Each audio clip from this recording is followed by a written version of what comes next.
The Great War was over. On the 11th of November 1918, an armistice had been signed. In Britain and France, the survivors celebrated victory, the return of peace and the end of bloodshed.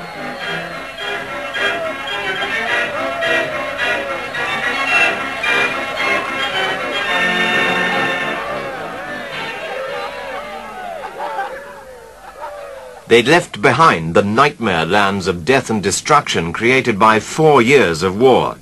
The cost of those years was almost beyond imagination, but somehow, somewhere, that cost would have to be counted. And the defeated would have to pay the price of peace.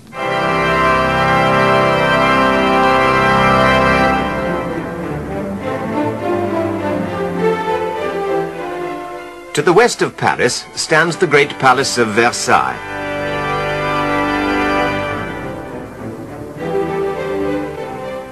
It was here that the peace treaty with Germany would eventually be signed. But before that could happen, much had to be decided.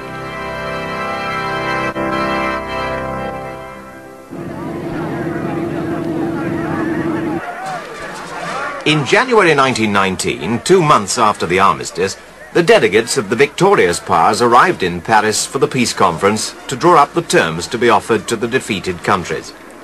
In all, the representatives of 27 nations attended that conference.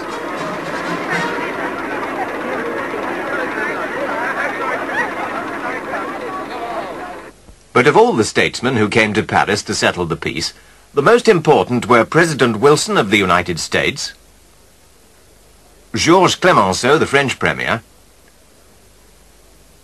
and Lloyd George, Prime Minister of Britain. Each had very different ideas of what to do about the central problem of Germany. Clemenceau, like most Frenchmen, knew what he wanted out of the peace: revenge, reparations for the damage the French had suffered, and guarantees that a similar war would never, could never happen again.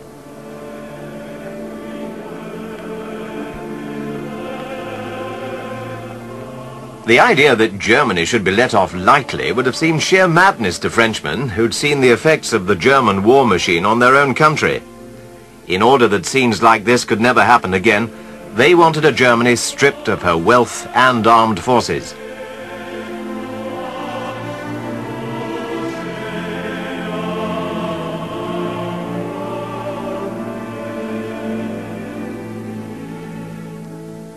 In contrast, Woodrow Wilson appeared to promise a just and lasting peace, not punishment. Europe acclaimed him as the great and good man from the New World.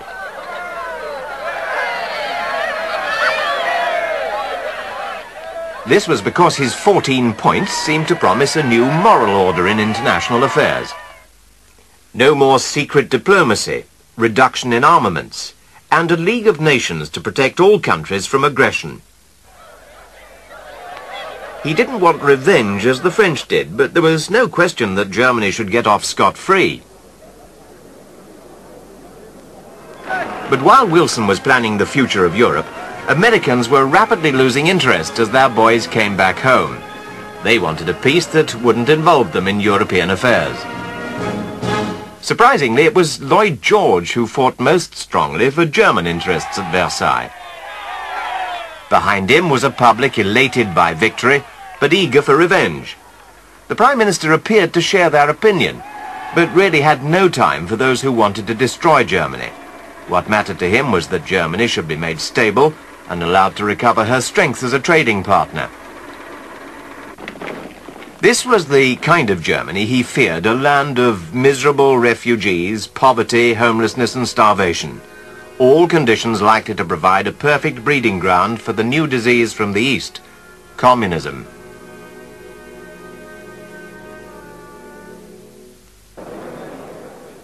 In Berlin, his fears had already been realized. A communist revolt had broken out there in early January. While the leaders tried to rouse the mass of the people, armed communists occupied key public buildings.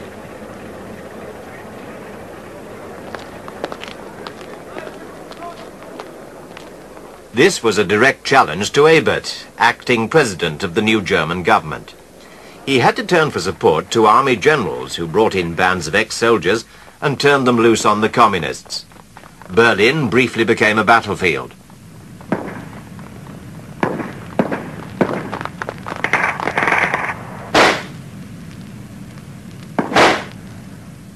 Within a week, the revolt was crushed.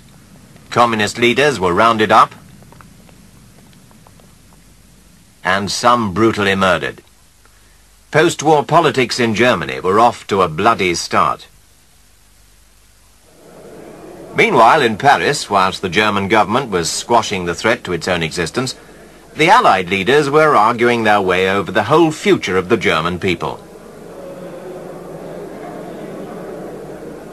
Under their hands, the map of Europe was drawn and redrawn again.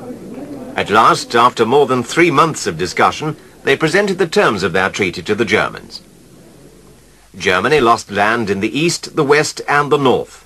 In the east, the most important of those losses was the wide strip of territory given to the newly independent Poland, separating East Prussia from the rest of Germany. While on the west, France took back the provinces of Alsace and Lorraine,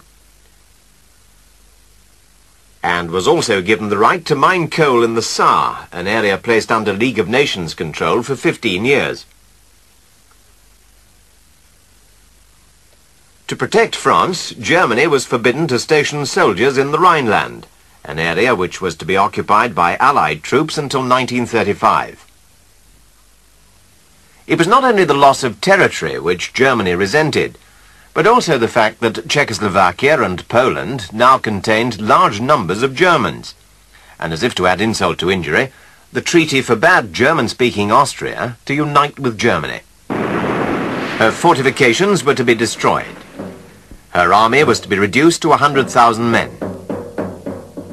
No air force, no submarines, and to accept blame for starting the war and pay reparations. In protest at Scapa Flow, the British naval base, the Germans scuttled their fleet rather than hand it over to the Allies.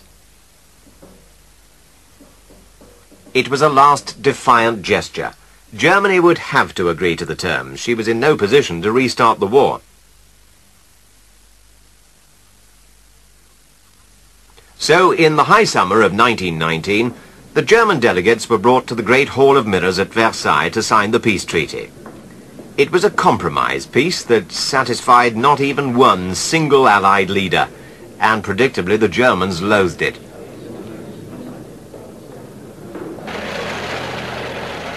Inside Germany, the people had been faced with difficult political choices. The Communists had already tried and failed to wreck the government. Other parties suggested a variety of ways of dealing with Germany's problems. But when Ebert became president of the new German Republic in August 1919, he found himself facing other threats. There were, for instance, the extreme nationalists who couldn't bring themselves to believe that the German army had lost the war and often greeted returning troops as heroes.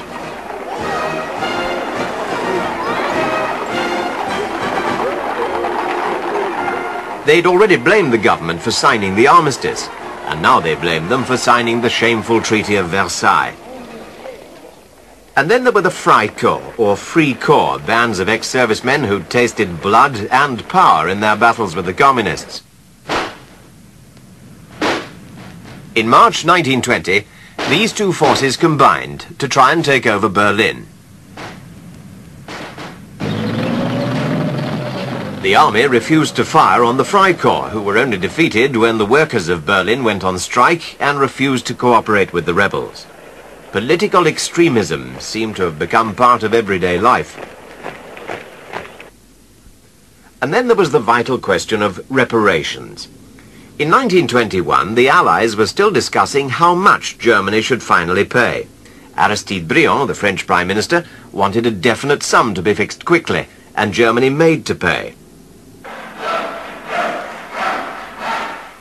The rebuilding of war-damaged France was costing the country a great deal of money.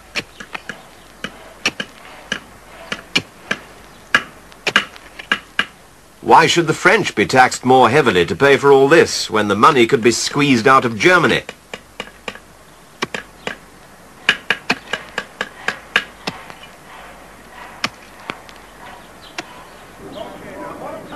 But the Germans, who'd been summoned to hear the Allied demands, protested that these would place an intolerable burden on their people. They'd argued that the Germany to which they were returning had suffered poverty and unemployment in the years since the war and couldn't afford the vast sums demanded by the Allies.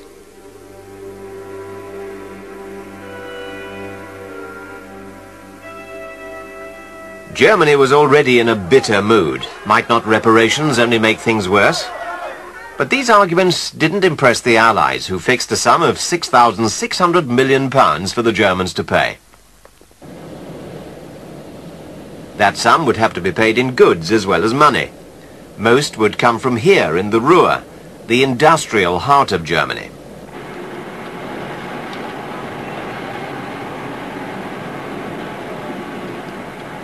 But at the end of 1922, the Germans fell behind with their payments, and Raymond Poincaré, the new French Prime Minister, decided to act.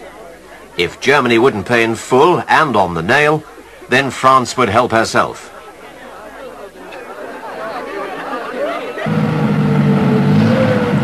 So, on the 11th of January 1923, French and Belgian troops entered the Ruhr to force the Germans to pay up.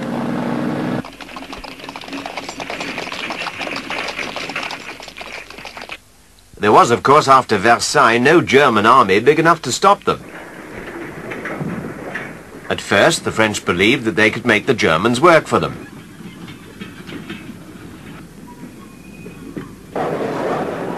But suddenly, German politicians and people were united in a common cause, hatred of the French, and huge protest meetings were held all over Germany. Workers in the Ruhr refused to cooperate with the enemy, and the German government supported the strikers. Germany's industrial heart stopped beating, and the goods trains, which should have been carrying German wealth to France, lay idle in the sidings. The French hit back by bringing in their own workers to get things moving again.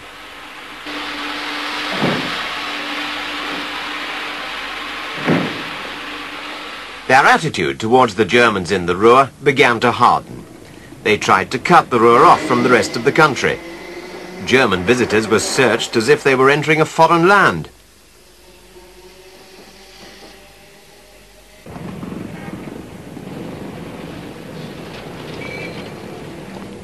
They deported the leaders of the passive resistance, German officials, and even the police. The result was violence. German workers had been killed in riots at Essen in March. Their funeral was turned into a vast demonstration of protest. Hatred grew. Germans began killing French soldiers, and at the funeral for one of them, tempers flared into acts of brutality.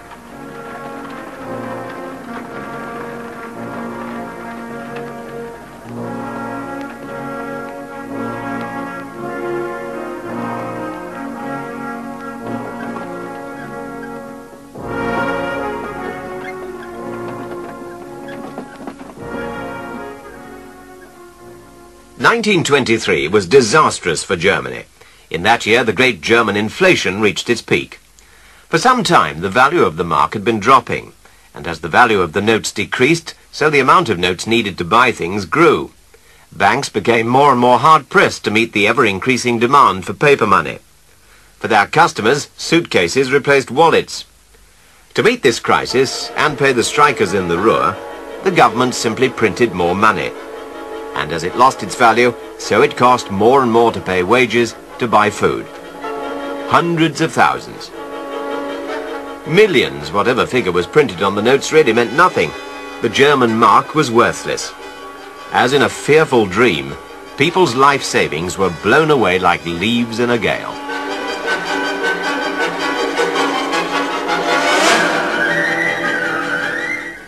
As Germany slid towards disaster, Gustav Stresemann was appointed Chancellor.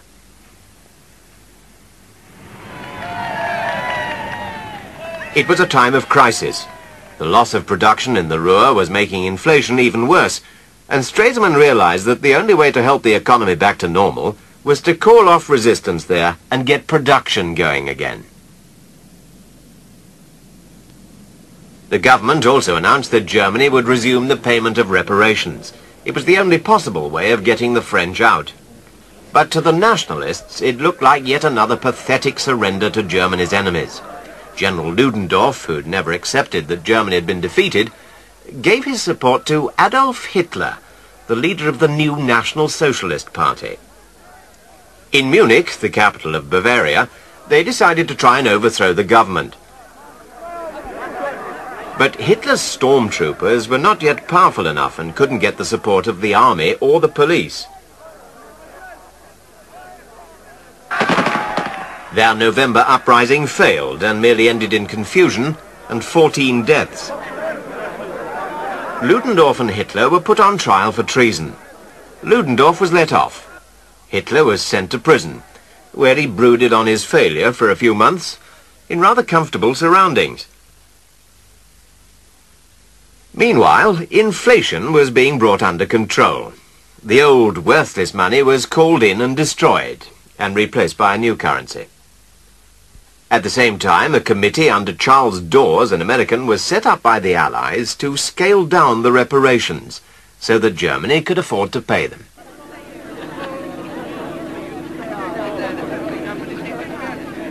The German leaders came to London in 1924, and agreed to accept the Dawes Plan. Stresemann's policy of cooperation began to pay off at that meeting. The French agreed to pull out of the Ruhr within a year. Their occupation had been unpopular with their most important allies, especially Britain, who'd refused to support their attempt to humiliate Germany.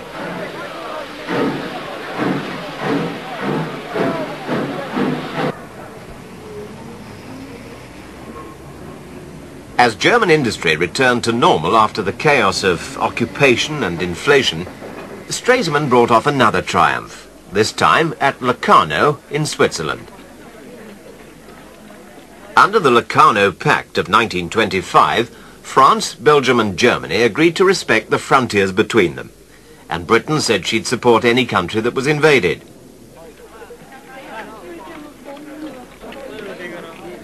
Old enmities seemed to be disappearing, and Germany no longer feared the threat of a French invasion. Finally, at Geneva in September 1926, Germany became a full member of the League of Nations. Aristide Briand, now Foreign Minister of France, welcomed Stresemann as an equal. It was all very friendly.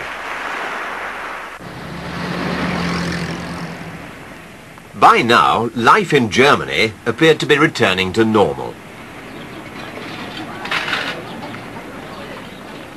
The Germans relaxed.